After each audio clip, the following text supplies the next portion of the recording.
My wife likes us to go on day trips in our car. Not easy for a husband and wife to travel together in a car. After you've been married a while, it's sometimes dangerous to be in a confined space with no witnesses. The main problem is the design of the passenger seat. You know, back before there were cars, you would have like a horse and buggy or a stagecoach or a chuck wagon, or for those with motion sickness, an up chuck wagon. That was back when riding shotgun meant riding shotgun. The passenger's job was to watch for robbers or hijackers, give them a speedy trial, and then announce the verdict loud and clear through at least one of the barrels of a 303. Well, eventually some sissy figured that was not politically correct, so the passenger's job changed from hired killer to navigator. You'd hear mom giving course corrections to dad, or clearing her throat real loud so he'd know he was going the wrong way. Then along came the GPS. Well, now a man could get directions from some little gizmo that never made a judgment or held a grudge. The only downside was the passenger now had nothing to do. Yet, there they were. Sitting right up front. They could reach the knobs and dials on the dashboard, control the radio and the heater, and so on. And worst of all, they had time to talk to you. And you were trapped behind the steering wheel and couldn't get away. Whenever you see a car that T-boned a bridge or drove over a cliff, if there's an older couple in the front seat, probably wasn't an accident.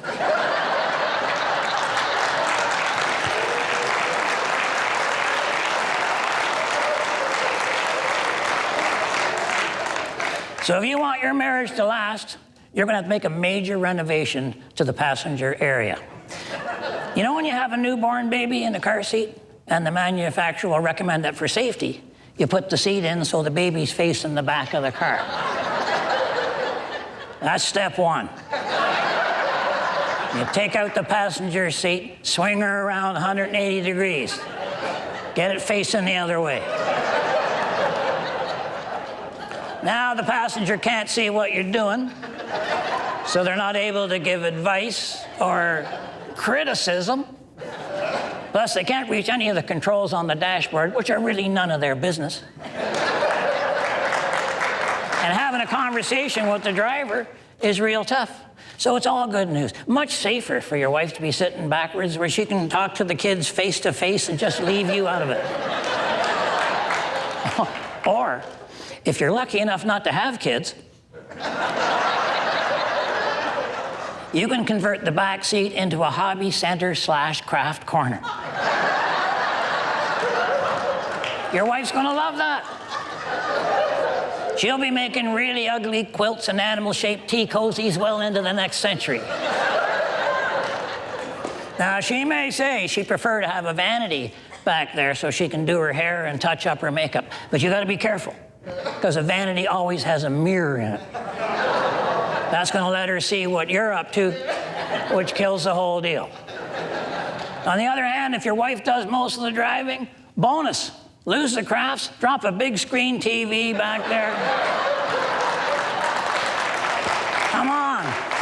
Everybody will be happy. It'll stop you from flinching. It'll save your marriage. And at your age, this is the only fun you're going to have in the back seat. One of my favorite topics is to discuss the difference between today's culture and how most of us grew up. And people ask me why there's such a difference. I say the answer is simple. Our parents didn't care if we were happy.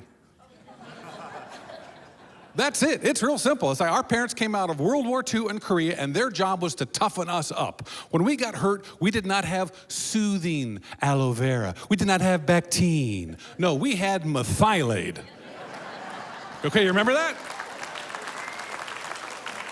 Red sulfuric acid in a bottle, burned through the cut to the other side of your arm. You could come home with your arm hanging by a thread and you would not complain. No, you would not. How you doing? Oh, I'm fine. Don't worry about me. I'm A-okay.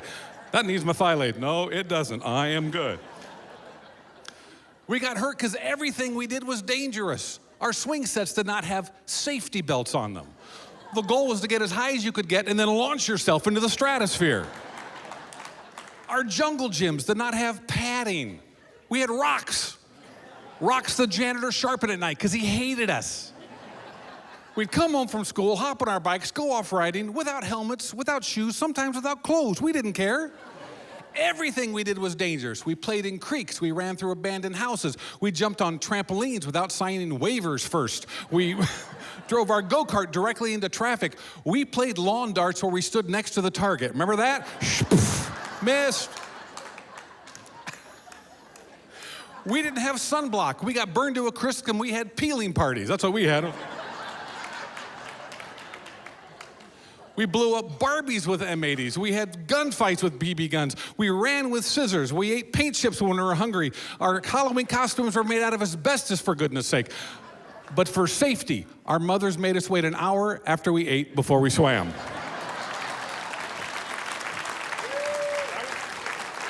That was it. Today's kids can't even play hide and seek. They all have cell phones. They're text messaging each other. It's like, Billy's behind the rock, LOL, there he is. Oh, okay. This next Tuesday, my wife and I will be married for 37 years, so not bad. I'm not trying to be cautiously optimistic, but I think we just might make it. We have moved from forgive and forget straight to forget. That's where we are right now. It's like, I'm mad at you. I really wish I could remember why. Our dinner time arguments have begun to resemble congressional hearings. I have no recollection of the altercation and discussion. I can neither confirm nor deny my participation in those events. Please pass the peas. You may think that sports are exciting, but I seriously believe that no sporting event in the world compares to the battle between the sexes. And I'll take you to one such grudge match right now. In this corner, weighing in at 200 pounds, with a record of 7,000 straight losses, is the man. In this corner, weighing in at an undisclosed weight. That is not her fault due to a low metabolism and 3 pregnancies. With a record of 10,000 straight wins, 3,000 of which the man's not even aware of, is the woman. The woman will not tell the man why they're in the ring tonight. If he does not know, that is his problem. Here are the rules. The man, being the physically stronger of the two, is not allowed to touch the woman. He can only use his strength to protect her. The woman, being the more verbally agile of the two, is allowed to rip the man to shreds, which is fine because he will not understand for up to 3 days, at which time he'll demand a rematch and lose again. If the man insults the woman and hurts her in any way, he must apologize. If the woman insults the man must apologize. These are the rules. Remember that you love each other, and as the good book says, try not to let the sun go down on your anger, which means the man cannot sleep until he dies. And fight. I love living here. I got a little family. I started kind of late in life with that. I'm 49 years old with a 12-year-old boy and a 5-year-old baby girl. Thank you for being honest. Nobody claps, just like, I'm going to put him in my prayer group right now.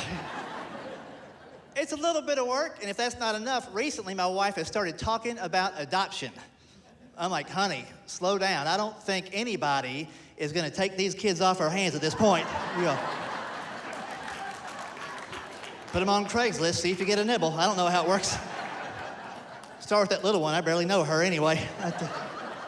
And I wouldn't trade him for nothing, but I'm glad some things are behind us. Diaper changing. I never liked that. Remember the last time I had to change my little baby girl, we're out at the mall, and I had to use one of those plastic koala bear Ebola dispensers. You ever seen those?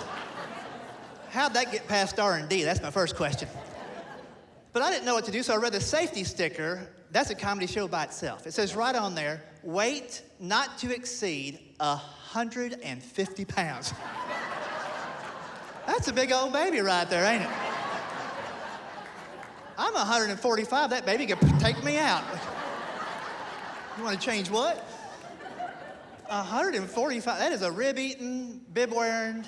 That's a state fair baby is what that is, ain't it? Don't put her next to the butter sculpture of Garth Brooks. She might eat it. I mean, I know childhood obesity can be an issue in our country, but if your infant is pushing $150, down the sweet tea and get out of the food court. Give her a shot, all right? They do grow up fast. I love my 12-year-old, but I wasn't prepared for how many things he says per day. And sometimes, if I'm honest, he'll creep me out, you know? One night I'm tucking him into bed. I'm like, hey, buddy, hope you have sweet dreams. He looks up and goes, I hope you're still breathing when I wake up in the morning. I'm like, what? I'm like, what do you know that I don't know? Mama switching my pills when I'm gone? Something's going on here. Yeah, I was awake the next morning. I didn't sleep a wink. Sometimes they say funny stuff, but you can't laugh because it's not the right kind of funny. Like one night we're brushing our teeth before we go to bed, and he's looking in the mirror at him for a while. Then he looks over at me, then back at him, then back at me. I said, what's the matter, bud? He said, Papa, I just noticed me and you, we kind of look alike. I'm like, yeah, what do you think about that? He goes, what are you going to do?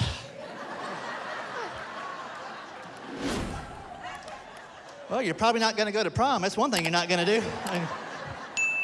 And you don't need your nightlight. You're 12. I'm going to take that from you. I'm going to close your door all the way. Hope you're still breathing when I wake up in the morning.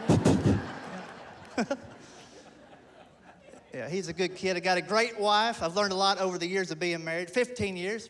Learned this recently. She wants me to communicate, but she does not want me to talk. I'm like, what, can't I even respond to that? I'm going to say something. I hope you don't hear it. But she's great, takes care of the kids when I'm traveling. And lucky for me, I haven't had to discipline the children too much. And that's a good thing for both of us because when I get angry, my voice gets higher and it doesn't sound authoritative. It sounds more like Bernard Milton Fife from the Andy Griffith Show. It's hard to spank them when they're laughing. I'm like, hey, stop doing that. Nip it in the bud. What do you think you're doing there, buddy? You better put that down.